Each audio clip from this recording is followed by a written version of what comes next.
চৌধুরী বাড়ির কুমারী মেয়ে মা হয়েছে, তখন এ বাড়ির সম্মান রাখতে বড় বৌদি আর বড়দা তোকে জুতো মেরে তাড়িয়ে দেবে এখান থেকে।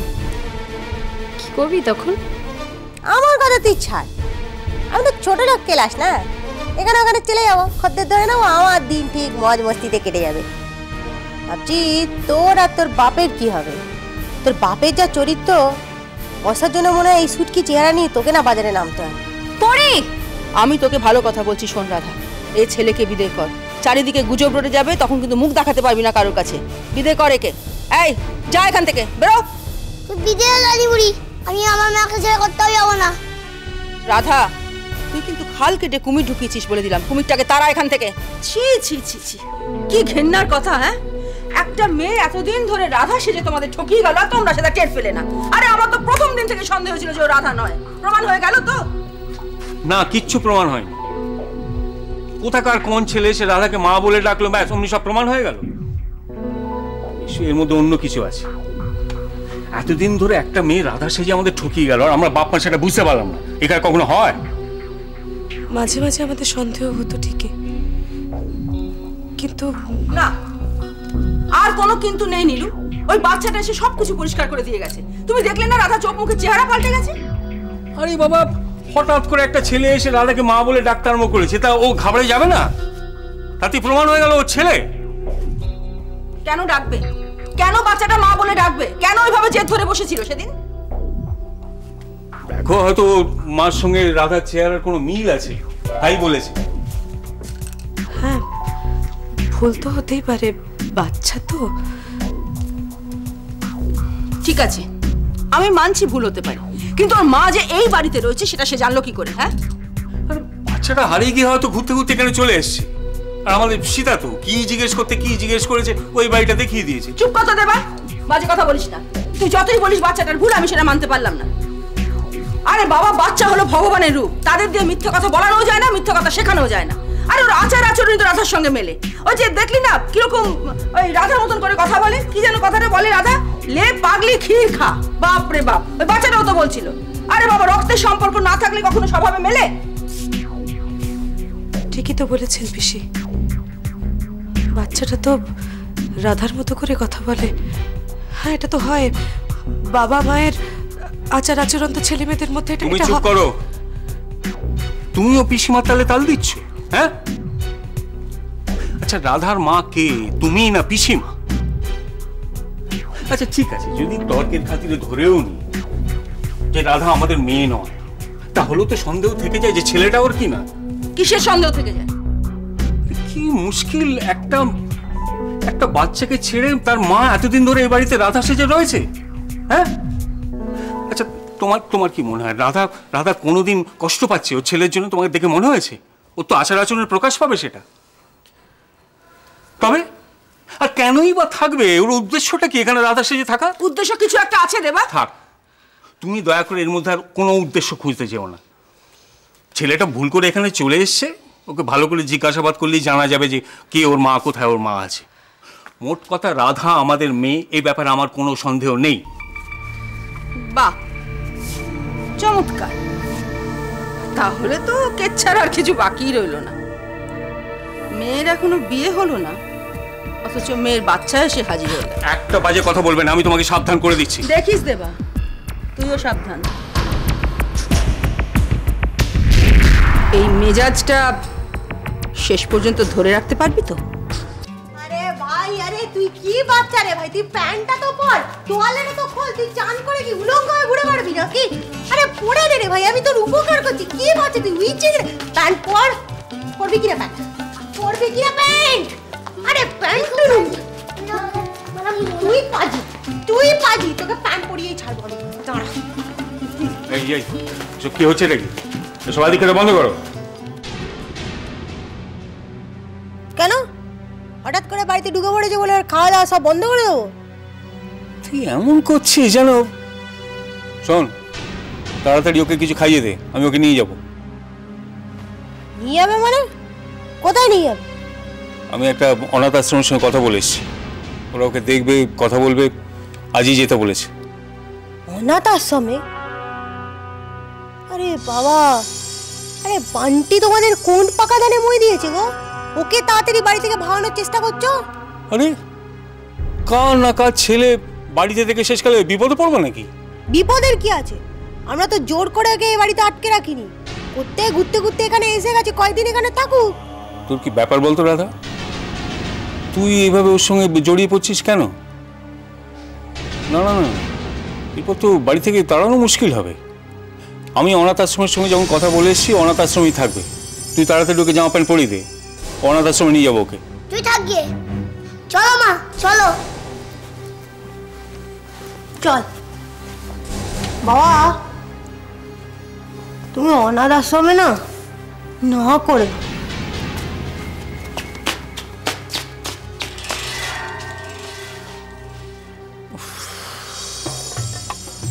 প্রবান এমন করছে যেন করে নিজে পেটের ছেলে।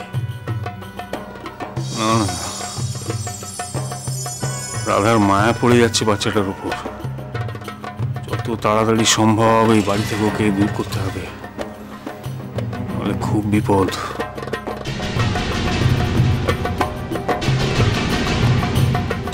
প্লিজ প্লিজ বিশাখা, আমার কথাটা একটু শোনো। আমি কিচ্ছু শুনতে চাই না অপূর্ব, আমি কিচ্ছু শুনতে চাই না। তোমাকে ইমিডিয়েটলি একটা ডিসিশন নিতেই হবে। আমি বুঝতে পারছি না যে আমি কি ডিসিশন নেব। আচ্ছা, আমি তোমাকে ভালোবাসি, এই ব্যাপারে কি ডিসিশন নেওয়ার আছে বলো? আমি সে কথা বলছি না। তবে দেখো অপূর্ব, তোমাকে আমার জন্য ক্রমাগত কথা শুনতে হচ্ছে। এখানে তুমি তোমার নিজের ফ্ল্যাটে আছো ঠিকই, কিন্তু এখানে তোমার সঙ্গে ইন্দুদি আছেন, তোমার মাও আছেন। ইন্দুদির কাছ থেকে তোমাকে কথা শুনতে হচ্ছে, ঠিক আছে সেটা ছেড়ে দাও, কিন্তু তোমার মায়ের কাছ থেকেও তো তোমাকে কথা শুনতে হচ্ছে। ঠিক, কিন্তু আমি তো সবকিছু সত্ত্বেও তোমাকে আমি আসতে বলেছি। আমরা আমাদের নিজেদের মতো করে সময়টাকে শেয়ার করে নেব। আমিও তো তোমার সঙ্গে সবকিছু শেয়ার করতে চাই, কিন্তু কি করে করব? ইন্দুদি আমার এখানে আসাটা পছন্দ করে না, ঠিক আছে সেটা না হয় আমি ধরলাম না, কিন্তু তোমার মাও তো আমার এখানে আসাটা পছন্দ করেন না। That's quite natural Bishakha. দেখো, তোমার তো বোঝা উচিত যে আমাদের এই রিলেশনটা এটা কেউ অ্যাকসেপ্ট করে নেবে না, মানে ইন্দু মা কেউই করবে না, করছেও না। সেটাই তো বলছি, তুমি এখানে স্বাধীনভাবে থেকেও কিন্তু স্বাধীন নও, সেই জন্যই আমি। আচ্ছা আচ্ছা মা, ইন্দু যাই বলুক না কেন, দেখো আমি তো নিজের মতো করে তোমাকে আমার কাছ দূরে তো সরিয়ে দিইনি। না দাওনি, কিন্তু আমি এখানে এলে তো তুমি আমার সঙ্গে ফ্রিলি মিশতে পারো না, কথাও বলতে পারো না, আমিও পারি না। সেটা আমি চাই না। আমি তোমাকে সম্পূর্ণভাবে কাছে পেতে চাই অপূর্ব। আমি তো তোমারই হয়ে গেছি, এর মধ্যে তো কোনো সংকোচের জায়গা নেই। দেখো অপূর্ব,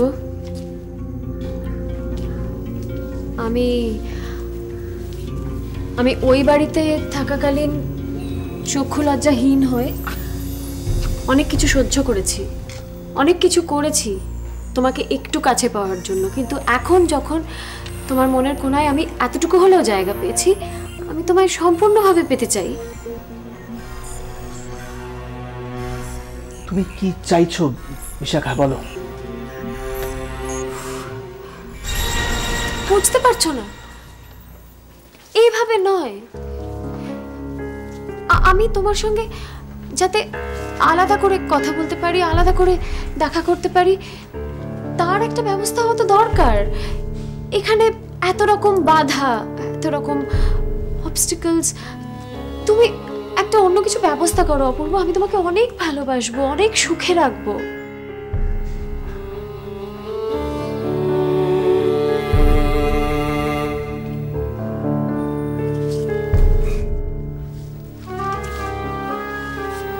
কি হলো? হ্যাঁ, আমার কথাটা কি কানে গেল? হ্যাঁ নিশ্চয়ই গেল, মানে একদম কানের ভিতর দিয়া মরমে গিয়া বসিল। তাহলে এবার সেই ব্যবস্থা করো না অপূর্ব। এবার আর এড়াতে পারবে না তুমি, বলো কথা রাখবে? রাখবো। শোনো, বিশাখা, আমাকে আমাকে আর একটু সময় দাও প্লিজ। সময় সময় সময়, আমাকে আর সময় ফেলে ফেলো না অপূর্ব। আমি আমি আমি আর অপেক্ষা করতে পারছি না। তুমি বুঝতে পারছো না কেন? ইন্দুদি এতদিন তোমার সঙ্গে থেকে অনেক সুখ ভোগ করেছে, কিন্তু আমি এতদিন ধরে তীর্থের কাকের মতো অপেক্ষা করছি তোমার একটু কাছে আসার জন্য। আমাকে আর বঞ্চিত করো না অপূর্ব। আমি এখন তোমাকে সম্পূর্ণভাবে চাই, সম্পূর্ণভাবে।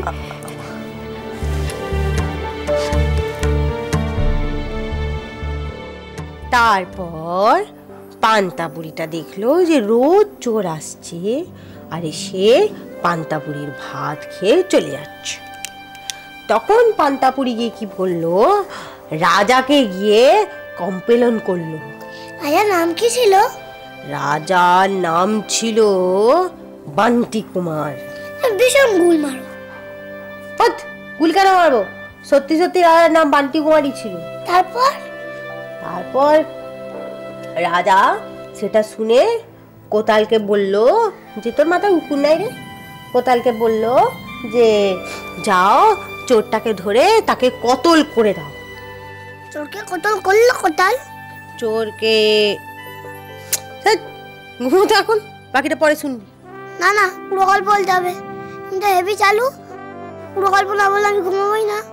আমি পারবো না তোকে পুরো গল্প বলতে। তুমি ভালো মানায় পচা পাজি। আমি যখন ভালো মানো তাহলে যা, ভালো মার কাছে গিয়ে যা। আমি যাব না, তোমার সঙ্গেই থাকবো। আমি তোমার কাছেই ঘুমাবো, খাবো, সব করবো। বলো পুরো গল্প বলো। কোটাল তো চোরকে ধরেছিল রে, কিন্তু আমি তো এখনো তোকে ধরতে পারছি না রে বান্টি। তোর মায়ের খোঁজটা তো আমাকে জানতেই হবে। চোরকে কোটাল ধরতে পারলো কি পারলো না বলো? কোটাল চোরকে ধরার আগেই চোর বুড়ির বাড়িতে গিয়ে একেবারে হয়ে গেল, উল্টে গেছে কুপকাত। কি করে কুপকাত হলো শালা? ওই তুই শালা বলছিস কেন? আর তুই তো শালা বলিস। আমি তো খারাপ মা, ওই জন্য আমি মুখ খারাপ করি। তো ভালো মানুষ মুখ খারাপ করে না। লে হালুয়া, বাজে খারাপ মাই তো তুমি। তুমি আমার সবসময় গল্প বলে ঘুম পাচ্ছে, ভুলে গেছো? এবার আমার বাপের নাম ভুলে যাবো রে বান্টি। সত্যি বাড়ি, তুই আমার বাপের নাম ভুলিয়ে দিবি। বাপের নাম ভুলতে যাবে কেন? তোর জন্যে না। এখন তুই ঘুমা। পুরো গল্প বলো, পান্তা ধরতে কিভাবে কুপকাত হলো বলো। আরে ভাই, এখন আমি কুপকাত হয়ে যাচ্ছি রে ভাই, তোকে পরে বলবো, এখন ঘুমা।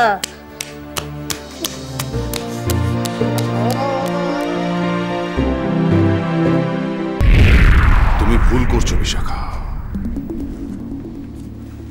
জোর করে তুমি আমাকে ইন্দিরার দিকে ঠেলে দিতে পারবে না। আমি তো জোর করিনি, আমি তো ভালোবাসার কথা বলছি। আপনি তো ইন্দুদিকে ভালোবাসতেন এবং এখনো ভীষণ ভালোবাসেন। সেই ভালোবাসার জোরে তো আপনি ইন্দুদিকে কাছে টেনে নিতেই পারেন। মানুষকে খুঁজিয়ে তুমি কি আনন্দ পাও বিশাখা? কি আনন্দ পাও? ওই চোরের কথাটাই তো আমি ভুলে থাকতে চাই। কেন ভুলে থাকতে চান? আপনি কেন ভুলে থাকতে চান? আপনার এখন যা অবস্থা, তাতে তো একজন মানুষের সাহারার দরকার, না? না, কারোর সাহারার প্রয়োজন আমার নেই। এটা কিন্তু আপনার অভিমানের কথা। অভিমান? একদম তাই। ইন্দুদির ওপর আপনার অভিমান হয়েছে, কারণ আপনার জন্য অপেক্ষা না করেই ইন্দুদি অপূর্বকে বিয়ে করে ফেলল। সত্যি। তারপর আপনি ইন্দুদিকে কাছে টানার চেষ্টা করলেন, কিন্তু একটা পয়েন্টের পরে না পেরে হাল ছেড়ে দিলেন। বিশাখা, সুদীপ্তা, আমাদের একটাই জীবন। এই একটা জীবনে মান অভিমান নিয়ে থেকে নিজেদের ইচ্ছে জাগে। আপনি ইন্দুদিকে তো ভালো দেখতে চান নাকি সুখী দেখতে চান? হ্যাঁ চাই, চাই। আমি শুধু কামনা করি ইন্দিরা যেন সুখী হয়, খুব সুখী হয়। ইন্দুদি তো সুখী হতে পারবে না। কি করে পারবে আপনি বলুন? একদিকে আপনি আর একদিকে অপূর্ব, দুদিকে দুজন, এটা একটা টাগ অফ ওয়ার হয়ে যাচ্ছে না? এই টানাপোড়েনের মধ্যে তো কোনো মানুষ সুখী হতে পারে না। ইন্দুদি যদি সুখী হতে চায় বা ইন্দুদিকে যদি সুখী করতে হয়, তাহলে এই দুজনের মধ্যে একজনকে তো ওর জীবন থেকে ছিটকে যেতেই হবে। আমি তো সরেই এসেছি। এখন ইন্দিরা শুধু অপূর্বকেই ভালোবাসে। সেটা ভুল। ইন্দুদি যদি শুধুই অপূর্বকে ভালোবাসতো, তাহলে বারবার আপনার কাছে ছুটে আসতো না। আপনি ডাকলেই কিন্তু ইন্দুদি আসে। যতদিন ইন্দুদি জানতো যে আপনি, মানে ভাবেনি তো আপনি ফিরে আসবেন, তখনই অপূর্বর সঙ্গে। কিন্তু যেই মুহূর্তে জানতে পেরেছে, সেই মুহূর্তে কিন্তু ও আপনার কাছে ছুটে এসেছে। Shut up! চুপ করো। তুমি নিজের স্বার্থে আমাকে কাজে লাগাতে চাইছো, আমাকে ভুল বুঝিয়ে ইন্দিরার সর্বনাশ করতে চাইছো। আমি সেটা হতে দেব না। তোমাকে অপূর্বর জীবন থেকে সরে যেতে হবে। কিন্তু আমাকে অপূর্বর জীবন থেকে সরিয়ে দেবার ক্ষমতা কি এখনো আছে আপনার? আমি অন্ধ হয়ে গেছি বলে ভেবেছো আমার ক্ষমতা চলে গেছে। আমায় তুমি চেনো না বিশাখা। আমার চোখে দৃষ্টি চলে গেলে আমি কিন্তু পঙ্গু হয়ে যাইনি। আমি তোমাকে ওয়ার্নিং দিচ্ছি, ইন্দিরার ক্ষতি করার তুমি চেষ্টা করো না। সাবধান।